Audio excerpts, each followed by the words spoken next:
1 minute में $1,80,000, मतलब हर second $3,000।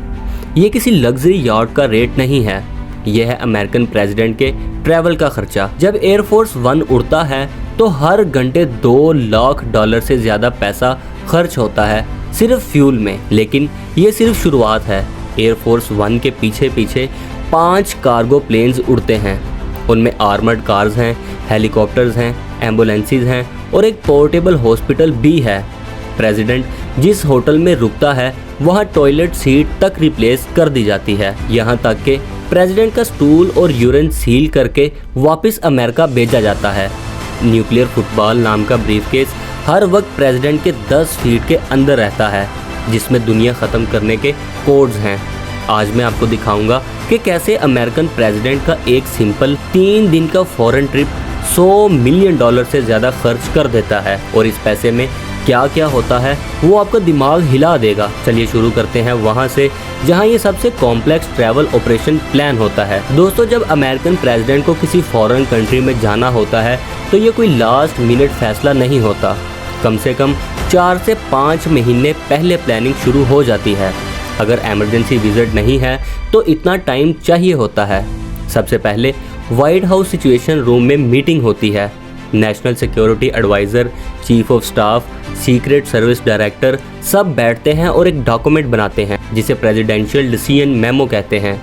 इस डॉक्यूमेंट में हर चीज़ लिखी होती है, किस डेट को जाना है, कौन सी कंट्री में जाना है, कितने दिन रुकना है, क्या ऑब्जेक्टिव्स हैं। जब ये document White House chief of staff sign कर देता है तब ऑफिशियली कंफर्म हो जाता है कि प्रेसिडेंट जा रहे हैं। इसके बाद एक एडवांस सर्वे टीम बनाई जाती है जिसमें स्टेट डिपार्टमेंट के लोग हैं, सीक्रेट सर्विसेज के एजेंट्स हैं, व्हाइट हाउस कम्युनिकेशंस एजेंसी के एक्सपर्ट्स हैं, मिलिट्री ऑफिस के लोग हैं और मेडिकल यूनिट के डॉक्टर्स भी हैं। ये टीम 2 से 3 महीने पहले होस्ट कंट्री पहुंच जाती है। मान लो दिसंबर में प्रेसिडेंट को पाकिस्तान आना है तो सितंबर अक्टूबर में ये टीम पाकिस्तान आ जाती है। पहला काम होता है एयरपोर्ट सेलेक्ट करना। कोई भी एयरपोर्ट नहीं चल सकता। रनवे मिनिमम 10,000 फीट लंबा होना चाहिए और 150 फीट चौड़ा। अगर ये स्पेसिफिकेशंस नहीं हैं तो एयरफोर्स 1 लैंड नहीं कर सकता। 2009 में ओबामा को एक बार अपनी ट्रिप के लिए अल्टरनेट एयरपोर्ट यूज़ करना पड़ा था क्योंकि प्राइमरी एयरपोर्ट का रनवे छोटा था। एडवांस टीम एयरपोर्ट पे फ्यूल का सैंपल लेती है और अमेरिका में लैब टेस्टिंग के लिए भेजती है, क्वालिटी चेक करने के लिए, क्योंकि एयरफोर्स 1 में जेट A1 फ्यूल यूज़ होता है और अगर इसमें कंटेमिनेशन हुआ तो $4 बिलियन का एयरक्राफ्ट रिस्क में आ जाता है। एयरपोर्ट के बाद रूट फाइनलाइज होता है, एयरपोर्ट से होटल तक और होटल से इवेंट वेन्यू तक। रूट डिसाइड करते वक्त ये चेक किया जाता है कि रोड कितना चौड़ा है, यू टर्न पॉसिबल है या नहीं, बैकअप रूट्स हैं या नहीं, ओवरहेड ब्रिजेस की हाइट कितनी है और 20 मिनट्स की रेंज में लेवल 1 ट्रॉमा हॉस्पिटल है या नहीं, वो भी हेलीपैड के साथ।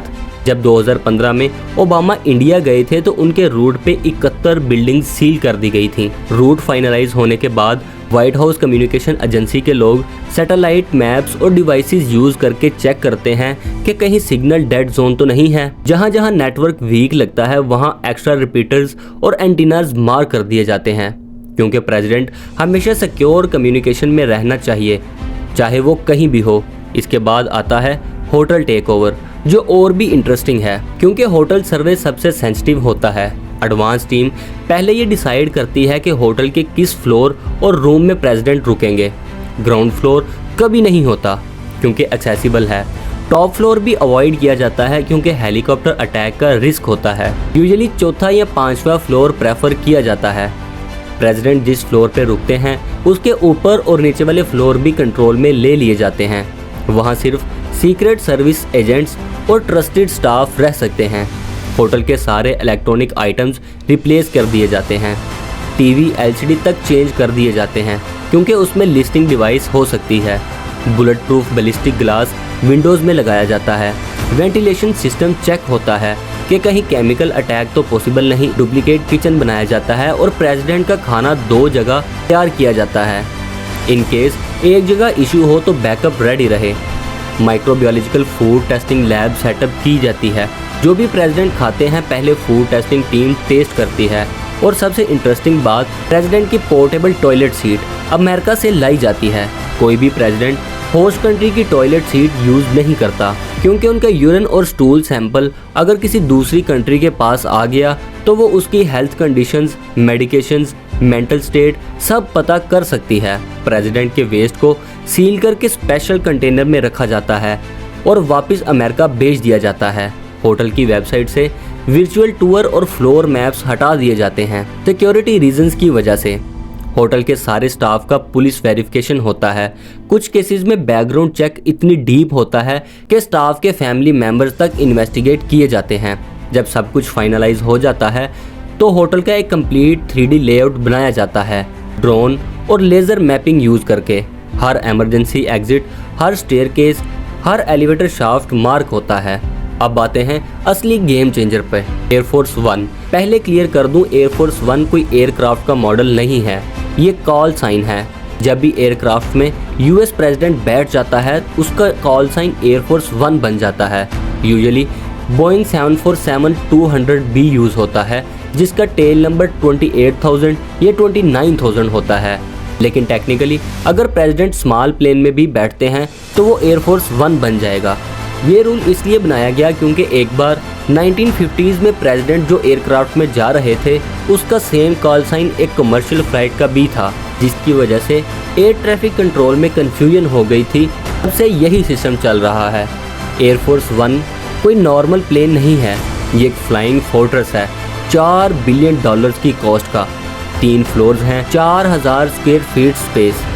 सबसे आगे प्रेसिडेंट का प्राइवेट सूट है, बेडरूम, बाथरूम, ऑफिस सब कुछ। कॉन्फ्रेंस रूम है जहां 20 लोग मीटिंग कर सकते हैं। 2 फुल साइज के किचन हैं जो 100 लोगों के लिए एक साथ खाना बना सकते हैं। मेडिकल रूम है जिसमें ऑपरेटिंग टेबल है और इमरजेंसी सर्जरी भी की जा सकती है 30,000 फीट की हाइट पे भी। 85 सिक्योर फोन लाइंस हैं। प्रेसिडेंट मिड एयर से भी दुनिया के किसी भी लीडर से इनक्रिप्टेड कॉल कर सकता है। एयरक्राफ्ट में 238 माइल्स का वायर है सिर्फ कम्युनिकेशन सिस्टम के लिए। एयरफोर्स वन को ऐसे डिज़ाइन किया गया है कि न्यूक्लियर ब्लास्ट के इलेक्ट्रोमैग्नेटिक पल्स से भी इसका सिस्टम डाउन नहीं होता। एडवांस्ड रडार सिस्टम्स हैं जो 200 माइल्स दूर से इनकमिंग मिसाइल्स डिटेक्ट कर सकते हैं। इलेक्ट्रॉनिक काउंटर मेजर्स हैं जो मिसाइल्स को कंफ्यूज कर सकते हैं। फ्लैश फ्लेयर्स हैं जो हीट सीकिंग मिसाइल्स को डाइवर्ट कर सकते हैं। एयरक्राफ्ट को मिड एयर रिफ्यूलिंग कैपेबिलिटी है, मतलब बिना लैंड किए अनलिमिटेड टाइम तक उड़ सकता है अगर ज़रूरत पड़े। जब एयरफोर्स वन उड़ता है तो अकेला नहीं उड़ता, F-15, F-16 या F-22 रैप्टर्स फाइटर जेट साथ उड़ते हैं। होस्ट कंट्री के एयर स्पेस में एंट्री से पहले ही 15 से 20 किलोमीटर का नो फ्लाई जोन बना दिया जाता है और 50 किलोमीटर तक कॉन्टिन्यूस मॉनिटरिंग होती है सैटेलाइट और रडार से। एयरफोर्स वन के पायलट कोई रेगुलर एयरफोर्स पायलट्स नहीं हैं, ये स्पेशली ट्रेंड हैं और इन्हें हर टाइप की इमरजेंसी लैंडिंग सिनेरियो प्रैक्टिस कराया जाता है। एयरक्राफ्ट में इतना फ्यूल होता है कि अगर ज़रूरत पड़े तो 7 घंटे तक कॉन्टिन्यूसली सर्कल कर सकता है बिना लैंड किए। प्रेसिडेंशियल एयरक्राफ्ट के लिए डेडिकेटेड एयर ट्रैफिक कंट्रोलर्स होते हैं जो सिर्फ इस फ्लाइट को मॉनिटर करते हैं। इसके बाद प्रेसिडेंट जिस कार में ट्रैवल करते हैं उसका नाम है द बीस्ट। ऑफिशियल डेजिग्नेशन है 2018 कैडिलैक प्रेसिडेंशियल लेमोजीन, लेकिन लोग इसे द बीस्ट बोलते हैं। ये कार नॉर्मल कार नहीं है, ये एक टैंक है कार की शेप में, ट्रक के फ्रेम पे बनाई गई है। वेट है 20,000 पाउंड्स, मतलब 9,000 किलोग्राम से ज़्यादा। इसके दरवाजे बोइंग 757 के दरवाजों से भी भारी हैं। विंडोज़ 5 इंच मोटी बुलेट प्रूफ बैलिस्टिक ग्लास की हैं जो हमेशा क्लोज्ड रहती हैं। बाहर की हवा अंदर नहीं आ सकती और अंदर की हवा बाहर नहीं जा सकती। इंडिपेंडेंट एयर सप्लाई है हाई ग्रेड HEPA फिल्टर्स के साथ, तो केमिकल या बायोलॉजिकल अटैक का कोई असर नहीं होता। टायर्स पंक्चर रेजिस्टेंट हैं और अगर गोली लग जाए तो भी कई किलोमीटर चल सकते हैं। फ्यूल टैंक में फोम फिलिंग है तो ब्लास्ट होने पे भी आग नहीं लगती। कार में प्रेसिडेंट के ब्लड ग्रुप का इमरजेंसी ब्लड स्टोर्ड रहता है। ऑक्सीजन सिलेंडर्स हैं, वेंटिलेटर है, पोर्टेबल ICU तक होता है। कार से president directly white house, pentagon या मिलिट्री कमांड से सिक्योर कम्युनिकेशन कर सकते हैं। और अगर कोई पीछे से अटैक करे तो smoke screen, oil sleek dispenser, tear gas system सब कुछ मौजूद होता है। लेकिन बीस्ट अकेला नहीं चलता, पूरा प्रेसिडेंशियल कन्वॉय होता है जिसमें 40 से 50 गाड़ियां तक हो सकती हैं। सबसे आगे रूट कार निकलती है जो पहले से पूरा रूट चेक करती है, फिर पायलट कार जो रियल टाइम अपडेट्स देती है, फिर स्वीपर टीम जिसमें मल्टीपल पुलिस मोटरसाइकिल्स और पेट्रोल कार्स हैं जो ट्रैफिक क्लियर करती हैं, फिर लीड कार जो पूरे कन्वॉय को गाइड करती है, फिर प्रेसिडेंट की कार द बीस्ट और साथ में 2-3 आइडेंटिकल डिकोय कार्स ताकि कंफ्यूज किया जा सके कि प्रेसिडेंट किस कार में है। असली कार का कोड नेम है स्टेज कोच। बीस्ट के जस्ट पीछे हाफबैक नाम की कार होती है जिसमें सीक्रेट सर्विस एजेंट्स हथियार लेके रेडी बैठे रहते हैं। इसके पीछे इलेक्ट्रॉनिक काउंटरमेयर व्हीकल्स हैं जो सारे रेडियो सिग्नल्स जैम करती हैं ताकि रिमोट से कोई डिवाइस ट्रिगर ना हो। काउंटर असॉल्ट टीम की व्हीकल्स हैं हैवी वेपन्स के साथ, हैजमेट यूनिट हैं nuclear, biological, chemical attack handle करने के लिए। फिर रोड रनर नाम का कम्युनिकेशन ट्रक है जो पूरे कन्वॉय का मोबाइल डाटा इंक्रिप्शन सेंटर है। और सबसे पीछे होस्ट कंट्री की सिक्योरिटी फोर्सेस और ऊपर से हेलीकॉप्टर्स मॉनिटर कर रहे होते हैं। अब आते हैं दी कार्गो ऑपरेशन पे। प्रेसिडेंट के ट्रैवल से 5 से 7 दिन पहले 2 से 3 C-17 Globemaster cargo planes America से निकलते हैं जिसमें पूरा कन्वॉय, हेलीकॉप्टर्स और स्पोर्ट इक्विपमेंट होता है। एक C-17 में 77 टन तक वेट लोड हो सकता है। मरीन वन हेलीकॉप्टर्स को विंग्स फोल्ड करके रखा जाता है और डिकोय कार्स लोड होती हैं। Radar systems, jamming equipment, sniper rifles, K9 units के डॉग्स, कम्युनिकेशन इक्विपमेंट सब कुछ लोड होता है। जब ये कार्गो प्लेन्स होस्ट कंट्री में लैंड करते हैं तो एयरपोर्ट का एक section completely US secret service के कंट्रोल में दे दिया जाता है। कार्गो अनलोड होता है और पूरा कन्वॉय असेंबल किया जाता है। हेलीकॉप्टर्स को रिसेंबल किया जाता है, टेस्ट फ्लाइट्स ली जाती हैं और सिर्फ गाड़ियां ही नहीं, सीक्रेट सर्विस के 300 से ज़्यादा एजेंट्स पहले से ही होस्ट कंट्री में पहुंच जाते हैं। ये एजेंट्स होटल्स, वेन्यूज सब पे मॉक ड्रिल्स करते हैं। कुछ केसेस में फेक पासपोर्ट्स और डमी टिकट्स यूज़ करके अपने ही लोगों को एयरपोर्ट सिक्योरिटी में भेजते हैं ताकि लूप होल्स पता चल सके। इवेंट वेन्यूज पे एंटी रैम बैरिकेड्स लगाए जाते हैं जो 6.8 टन तक होते हैं। मतलब अगर 80 किलोमीटर पर आवर स्पीड से भी कोई ट्रक आगे टकराए तो रुक जाए।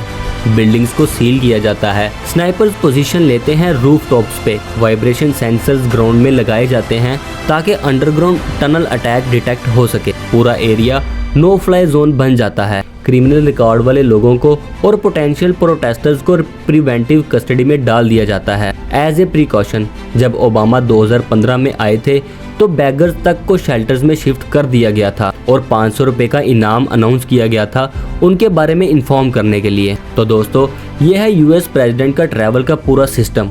एक 3 दिन की फॉरेन ट्रिप में $100 मिलियन से ज्यादा खर्चा होता है। एयरफोर्स वन का per hour cost $2 lakh, convoy setup का कॉस्ट $50 मिलियन, सिक्योरिटी पर्सनल का कॉस्ट $20 मिलियन। और ये सिर्फ एस्टिमेटेड फिगर्स हैं क्योंकि व्हाइट हाउस एग्जैक्ट बजट कभी पब्लिक नहीं करता। लेकिन एक चीज़ क्लियर है, जब दुनिया का सबसे पावरफुल इंसान ट्रैवल करता है तो वो अकेला नहीं चलता, उसके साथ 3000 से ज़्यादा लोग मूव करते हैं, 5 एयरक्राफ्ट्स उड़ते हैं, 50 गाड़ियाँ चलती हैं। और ये सब इसलिए क्योंकि US प्रेसिडेंट सिर्फ एक इंडिविजुअल नहीं है, वो न्यूक्लियर कोड्स लेकर घूम रहा है। वो डिसीजंस ले सकता है जो दुनिया बदल दे, इसलिए उसकी सिक्योरिटी में कोई कंप्रोमाइज़ नहीं होता। चाहे कितना भी पैसा लग जाए, चाहे कितना भी कॉम्प्लेक्स ऑपरेशन हो, सिस्टम इंश्योर करता है कि प्रेसिडेंट हमेशा सबसे सिक्योर बबल में रहे। क्योंकि एंड में ये सिर्फ एक आदमी की सेफ्टी नहीं है, ये पूरी सुपर पावर की कंटिन्यूटी है। और ये प्राइस टैग चाहे कितना भी बड़ा लगे, इस कंटिन्यूटी के लिए जस्टिफाइड है। उम्मीद है आपको आज की वीडियो बहुत पसंद आई होगी। आज तक के लिए इतना ही।